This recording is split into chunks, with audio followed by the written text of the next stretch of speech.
V-Guard presents कौन जीत रहा है, को पावर्ड बाय सेंसोडाइन एंड विमल।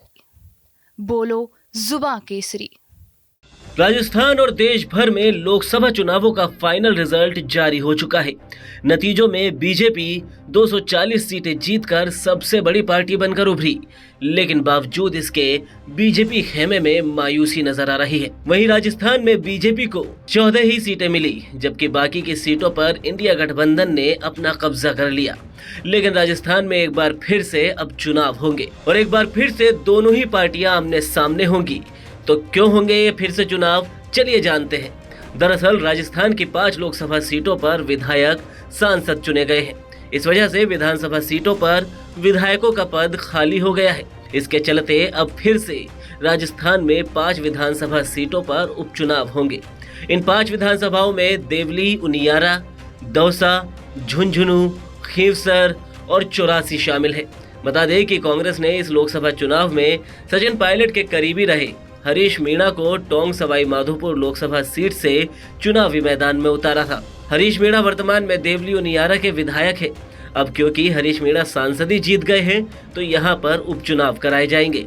वहीं दौसा लोकसभा क्षेत्र से भी पायलट के करीबी और पूर्व मंत्री मुरारीलाल मीणा विधायक से सांसद चुने गए हैं।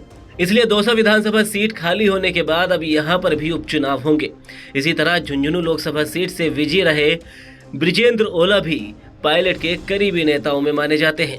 उन्हें भी कांग्रेस ने विधायक होने के बावजूद झुंझुनू से लोकसभा का चुनाव लड़ाया और अब उनकी जीत के बाद झुंझुनू में भी उपचुनाव होना तय है।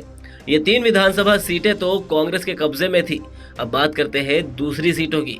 आरएलपी प्रमुख और इंडिया गठबंधन के प्रत्याशी हनुमान बेनीवाल भी सांसद चुने गए हैं। इससे पहले बेनीवाल खींवसर विधानसभा के हाल ही में हुए चुनाव में विधायक बने थे। अब उन्होंने ज्योति मिर्धा को हराकर नागौर सीट से अपनी जीत दर्ज की है। बेनीवाल के सांसद बनने के बाद अब खींवसर में भी विधायक पद खाली हो गया है, जिसके बाद वहां भी उपचुनाव कराए जाएंगे। उधर राजस्थान की हॉट सीट में शामिल बांसवाड़ा लोकसभा सीट से भारतीय आदिवासी पार्टी यानी बीएपी प्रत्याशी राजकुमार रोत इस बार चुनाव में सांसद चुने गए हैं।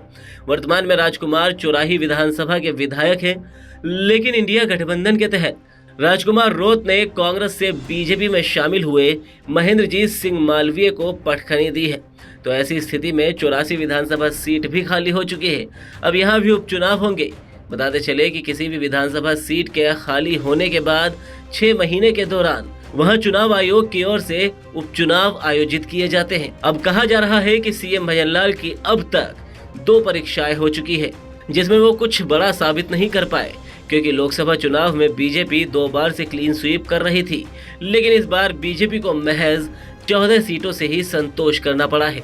इससे पहले हुए उपचुनाव में भी कांग्रेस की ही जीत दर्ज हुई थी, जिसके बाद अब एक बात तो तय है कि इस बार भजनलाल शर्मा को आने वाले उपचुनाव में पुरजोर मेहनत कर ज्यादा से ज्यादा सीटों पर कब्जा करना होगा।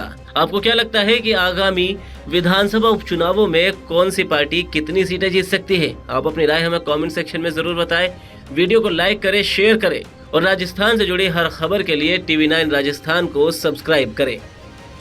वीगार्ड प्रेजेंट्स कौन जीत रहा है, को powered by Sensodyne and Vimal.